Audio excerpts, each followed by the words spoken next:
एकत्र आलो आणि विशेष म्हणजे हे तीन एक वेळ होती की आम्ही कधी चुकून आम्ही बोलत आहे गांधीजी तीन बंदर आहेत तर आम्ही बोलत नाही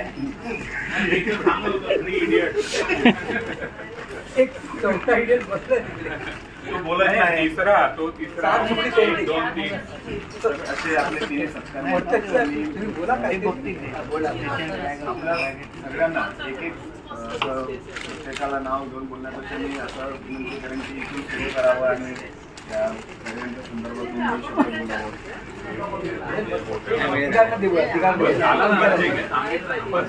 मी फडतरे साहेबांना विनंती करतो की त्यांनी दोन शब्द बोलावं. बसून बोला बसून बोला, काय हरकत नाही. थोडक्यात बाकीचे बोलणार आहे नाही सगळ्या वतीने तुम्ही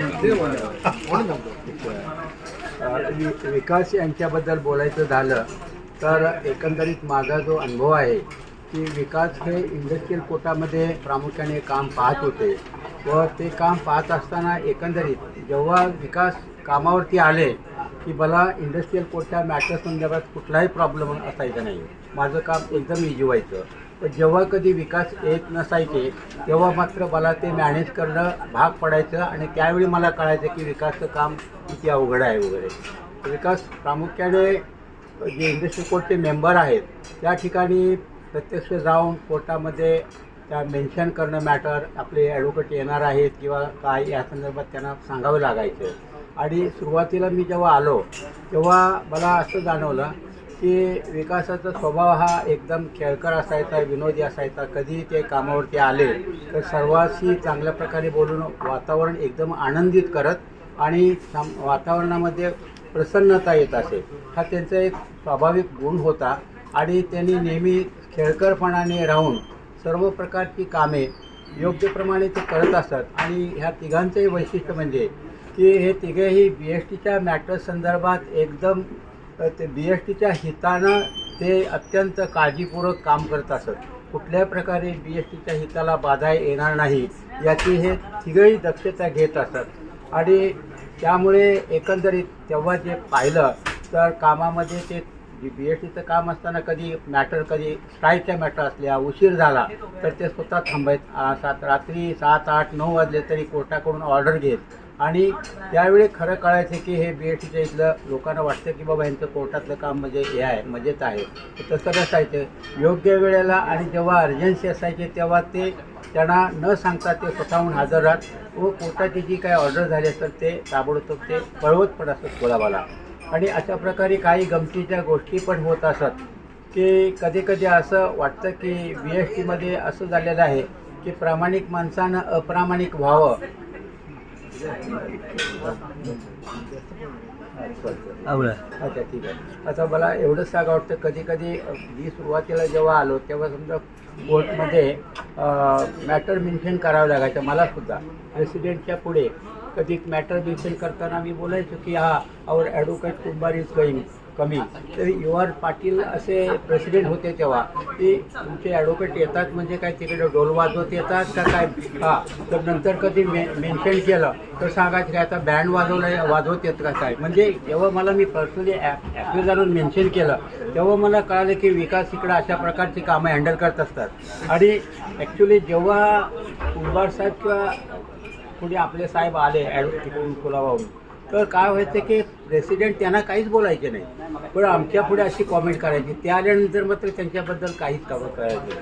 कधी कधी कुंभार साहेबांचे त्यावेळी वैशिष्ट्य एकदम हुशार. कुंभार साहेब म्हणजे गडकर मॅडमला कुठलंही काही कॉम्प्लिकेटेड असेल तर कुंभार साहेबांना मार्क करत. हे ड्राफ्टिंग वगैरे सुंदर. पण ते प्रेसिडेंटच्या पुढे उभे राहिले की काय माहीत नाही कोण असतं ते मराठीमधूनच बोलायचे ते. आणि मराठीमधून बोलताना प्लीज टर्न ओव्हर म्हणतो आपण तर कृपया पाठीमागे पहावे. ते प्रेसिडेंटला वाटायचं मला डायरेक्शन देतात का काय हे कोणाचा वगैरे. प्रेसिडेंट असे रागानं बघायचे. आणि मराठीतले असे हे म्हणजे अशा काही गमती व्हायच्या. एकदा आता इंगोली साहेबांचं तुम्ही उदाहरण दिलं. इंगोली साहेबांच्या पुढे मी एकदा मॅटर मेन्शन करायला गेलो की आवर ॲडव्होकेट कुंभार इज कमिंग.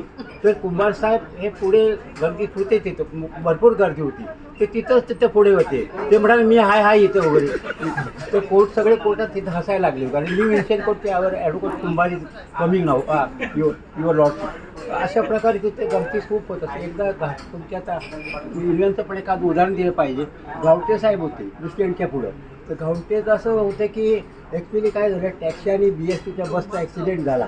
तर गावटे तुम्हाला माहिती आहे, गावटे असे भडकले ते. तेव्हा गावटे बोलले अशी तरी शब्द हरामखोर टॅक्सीवाला बरं का. आता ते प्रेसिडेंट वाटलं हरामखोर कोणाला म्हणते ह्या कोणाच नव्हतं. त्याने नंतर बोलले गावटेला बोलले की तुम्ही काय इथे घेत नाही ती काय का वगैरे. अशा काही गोष्टी होत होत्या तिथं. तर खूप आनंदाच्या गोष्टी आहेत. म्हणजे अशा प्रकारे आम्ही तिथं खेळीमेळीचं वातावरण ठेवून फक्त एक प्रामाणिकपणे सांगावं, हे तिघांची जी जोडी होती कापसेंचं तर आमचे पर्सनली तिकडे कोलाबाला होते संबंध. कापसे फार थोडा काळ इकडं होते. पण ह्या तिघांनी इकडं लेबर इंडस्ट्रीमध्ये एकदम चांगल्या प्रकारे काम केलं आणि ते अविस्मरणीय असं झालेलं आहे. याबद्दल सर्व ॲडव्होकेटला माहिती आहे वगैरे. कापसेंचं पण सांगायचं झालं, कापसे तुम्हाला खरोखर गाडगे कापसेंचं एक वैशिष्ट्य होतं. आणि AGMLचं PAचं टेबल हँडल केलं ना अत्यंत तिथं अवघड. GM पासून फायली आल्या गेल्या सतत अत्यंत, म्हणजे ह्या व्यक्तीला खरोखर मानलं पाहिजे. आणि यांनी जेव्हा कधी आता डुबल साहेब असताना पण 2 वर्षे काम केलं तिने तिथं वगैरे. तर PAचं टेबल म्हणजे सगळ्यात हेडेक आहे वगैरे.